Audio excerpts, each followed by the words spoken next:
Shalom Bapak Ibu Saudara yang dikasihi Tuhan.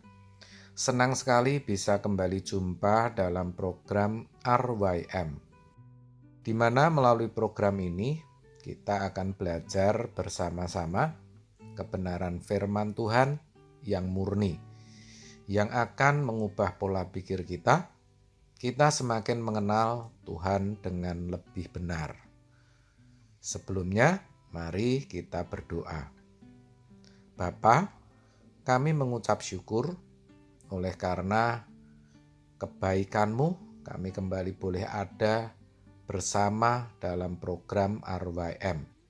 Kami mau belajar firman-Mu ya Bapak.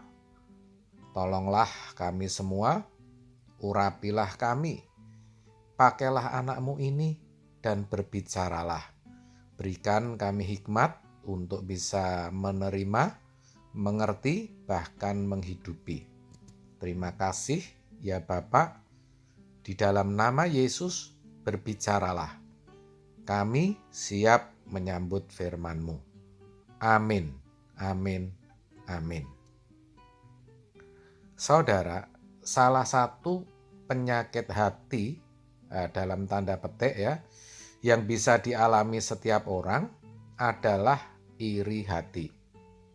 Tidak pandang bulu, apakah itu orang yang kita pandang baik, terhormat, berpendidikan, punya kedudukan, misalnya raja atau pejabat tinggi, yang rohani, bahkan rohaniwan pun sekalipun, semua bisa mengalami atau terjangkit yang namanya penyakit iri hati. Ya, itu betul saudara. Dan itu memang tidak tampak atau tidak terlihat. Tapi hanya bisa diakui oleh yang bersangkutan. Iri hati itu merusak jiwa dan tentu tidak dikehendaki oleh Tuhan. Orang yang iri hati sejatinya orang yang tidak memiliki kasih.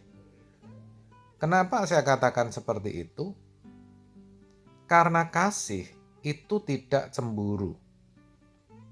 Dikatakan dalam 1 Korintus 13 ayat 4. Kasih itu sabar. Kasih itu murah hati. Ia tidak cemburu. Ia tidak memegahkan diri dan tidak sombong. Saudara, kata cemburu dalam teks aslinya dipakai kata zelo. Zelo yang bisa mengandung arti positif maupun negatif. Tergantung pada konteks pemakaiannya. Dalam arti yang positif, zelo merujuk pada kesungguhan atau semangat untuk melakukan sesuatu. Contoh, cemburu dalam arti positif, misalnya Paulus yang cemburu kepada jemaat Korintus pada saat ia berusaha menyelamatkan mereka dari para pengajar sesat. Demikianlah dituliskan di dalam 2 Korintus 11 ayat yang kedua. Sebab aku cemburu kepada kamu dengan cemburu ilahi, karena aku telah mempertunangkan kamu kepada satu laki-laki untuk membawa kamu sebagai perawan suci kepada Kristus. Nah, itu saudara. Kali ini kita tidak akan membahas yang ini, saudara. Sedangkan dalam arti negatif, zelo atau cemburu lebih tepat dipahami sebagai iri hati. Inilah yang akan kita bicarakan. Contohnya adalah saudara-saudara Yusuf. Seperti yang kita tahu, menjual Yusuf ke Mesir. Itu kan cemburu, tapi negatif alias iri hati. Karena perlakuan Yakub kepada Yusuf. Dalam Kisah Para Rasul 7 ayat 9 dituliskan demikian. Karena iri hati, bapak-bapak leluhur kita menjual Yusuf ke tanah Mesir. Tetapi Allah menyertai dia. Contoh yang lain, Raja Saul yang akhirnya mendengki Daud gara-gara orang-orang perempuan dari segala kota Israel menyanyi dan meneriakkan yel-yel. Saul mengalahkan beribu-ribu musuh, tetapi Daud berlaksa-laksa. Nah, teriakan-teriakan itu ternyata mengusik hati Saul. Padahal nyanyian dan yel-yel itu untuk menyambut Saul, saudara. Nah, ini kan aneh. Apalagi Daud kan tentaranya. Tetapi dalam hal ini kita bisa tahu bahwa Saul mengalami iri hati, saudara. 1 Samuel 18 ayat 6 sampai 9. Dalam Perjanjian Baru, kita juga temukan adanya keirihatian di antara jemaat Korintus, sehingga mereka berselisih satu sama lain, saudara.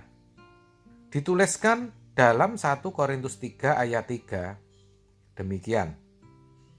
Karena kamu masih manusia duniawi, sebab jika di antara kamu ada iri hati dan perselisihan, bukankah hal itu menunjukkan bahwa kamu manusia duniawi dan bahwa kamu hidup secara manusiawi?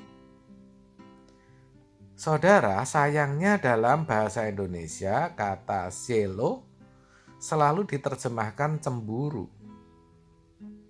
Tetapi kita harus mengartikan kata cemburu itu sesuai dengan konteks pemakaiannya.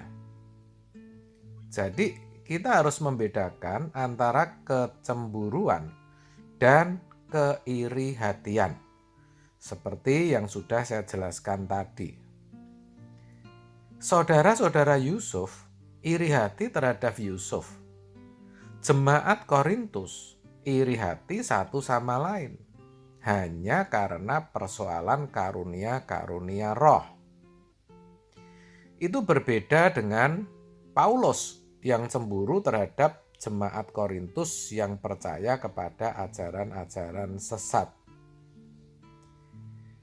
Saudara, iri hati, zelo, itu menuntut apa yang bukan menjadi milik atau haknya. Misalnya, kita marah melihat orang lain mendapatkan sesuatu yang baik, mendapatkan berkat. Hal itu membuktikan adanya keirihatian dalam diri kita. Coba sekarang saudara periksa diri saudara. Adakah keirihatian dalam diri saudara? Dari orang-orang terdekat dulu saja. Dengan kakak atau adik kandung. Dengan salah seorang dalam keluarga besar saudara. Teman sekerja, tetangga, teman sepelayanan, lalu dengan orang yang saudara tidak kenal. Nah, bagaimana? Jawab saudara, ada tidak iri hati?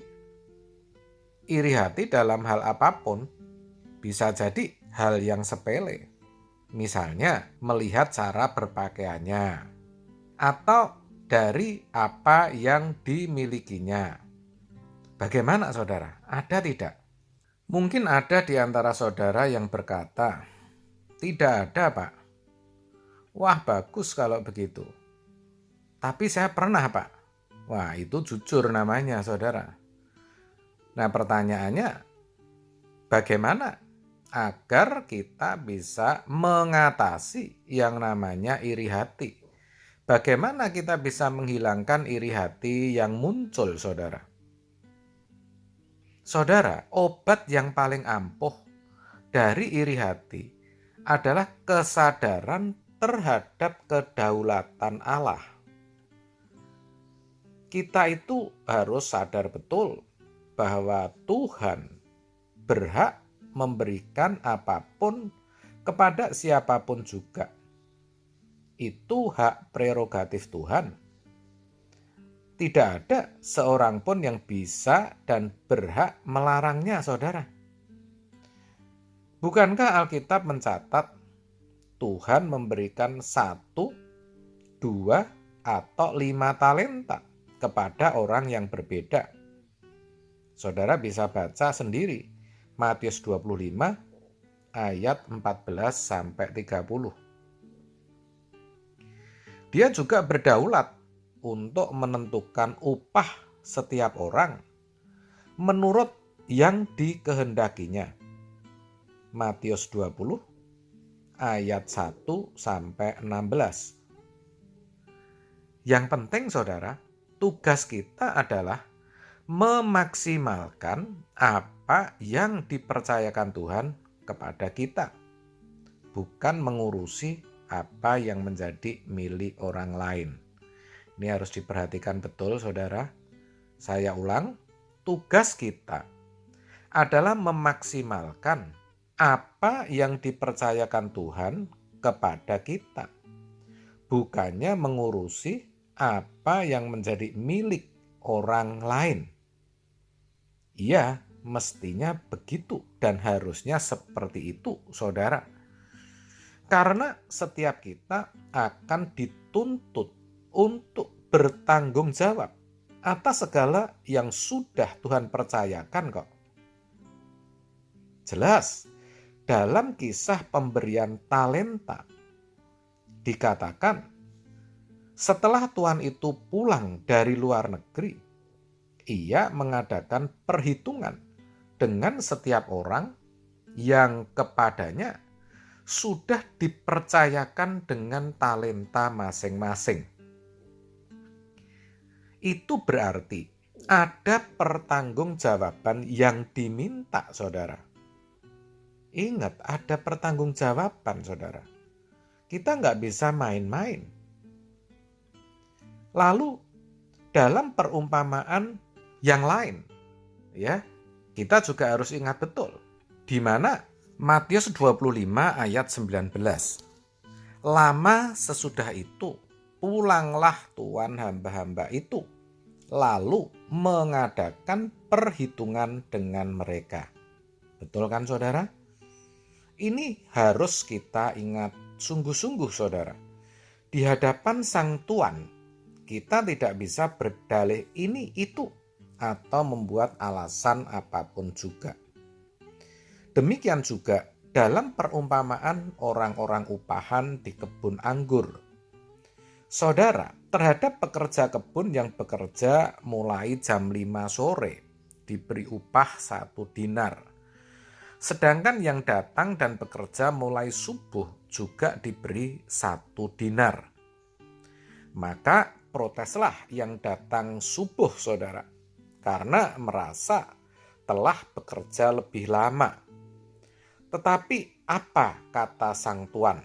Tidakkah aku bebas mempergunakan milikku menurut kehendak hatiku? Atau iri hatikah engkau karena aku murah hati? Matius 20 ayat 15. Jelas sekali dari kedua kisah ini, yaitu pemberian talenta dan upah orang yang bekerja di kebun anggur, kita bisa tahu bahwa Tuhan itu berdaulat atau memiliki hak penuh untuk memberikan apapun kepada siapapun, tanpa kita harus tahu alasannya. Tuhan bebas memberikan berkat, saudara. Nah, sayangnya kita seringkali tidak suka dengan cara Tuhan. Itu sama artinya kita jahat loh, saudara. Jadi kalau kita iri hati, berarti kita tidak setuju dan memusuhi Allah. Di sisi lain, kita justru sedang lengah dan lupa bahwa kepada kita sejatinya juga sudah diberikan sesuatu. Kita juga diberi talenta.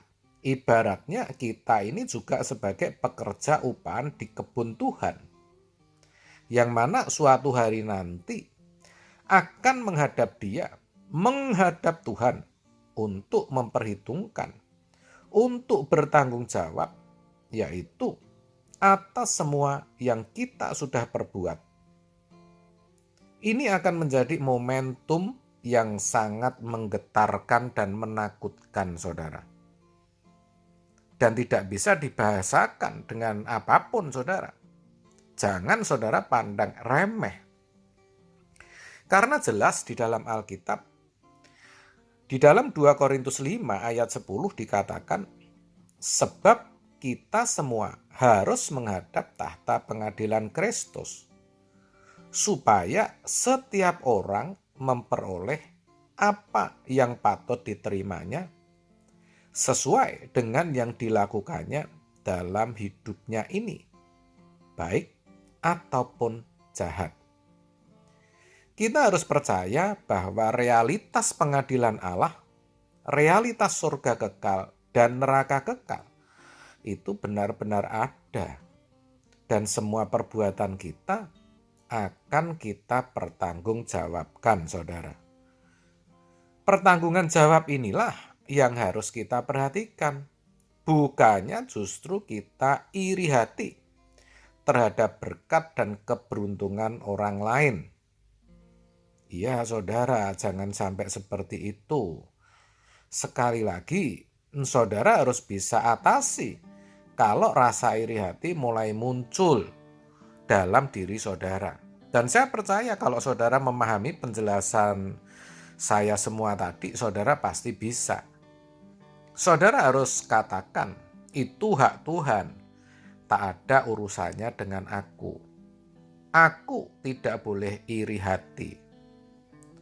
Selalu katakan seperti itu ketika rasa iri hati itu muncul. Ingat jugalah bahwa iri hati kalau dipelihara akan membuat hati tidak bisa tenang. Dan akhirnya bukan tidak mungkin menimbulkan penyakit. Ya, kalau dibiarkan tentunya itu bisa membunuh kita loh, saudara. Makanya dalam Ayub 5 ayat 2 dituliskan demikian.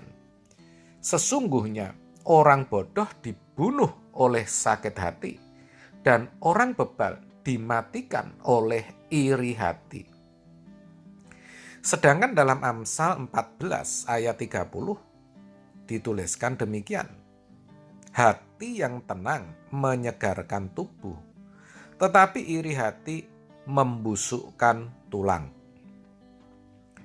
Sekarang semua jadi jelas bukan? Lalu pertanyaannya, masihkah kita mau menyimpan iri dalam hati kita? Jangan, saudara, ya. Jangan. Mari kita buang jauh-jauh iri hati dari hidup kita. Ingat selalu, Tuhan itu berdaulat dan berkuasa dalam memberi berkat. Lebih baik, mari kita saling mengasihi tanpa iri hati. Karena kasih itu tidak cemburu, tidak iri hati. Amin. Tuhan Yesus memberkati. Mari Bapak Ibu Saudara, kita akhiri perenungan kita kali ini, kita berdoa. Bapa, kami mengucap syukur oleh karena kebaikan-Mu sudah berbicara kepada setiap kami, mengingatkan agar kami tidak iri hati. Kau tegaskan bahwa Engkau berdaulat dan memiliki hak penuh di dalam memberikan berkat. Selain itu, atas setiap yang Kau sudah percayakan kepada kami harus mempertanggungjawabkan kelak. Sebab itu, Tuhan, kami mau senantiasa hidup dalam kasih. Kami tidak mau lagi memiliki iri hati. Kami tidak mau iri hati membunuh kami. Tolonglah kami ya Bapak. Terima kasih. Sebentar program ini berakhir, kami akan melanjutkan aktivitas kami. Kami percaya Engkau sendiri yang menyertai, menolong, dan memberkati. Di dalam nama Yesus. Amin. Terima kasih Bapak Ibu Saudara atas kebersamaan kita. Selamat melanjutkan aktivitas. Tuhan Yesus memberkati. Salam RYM dan sampai jumpa.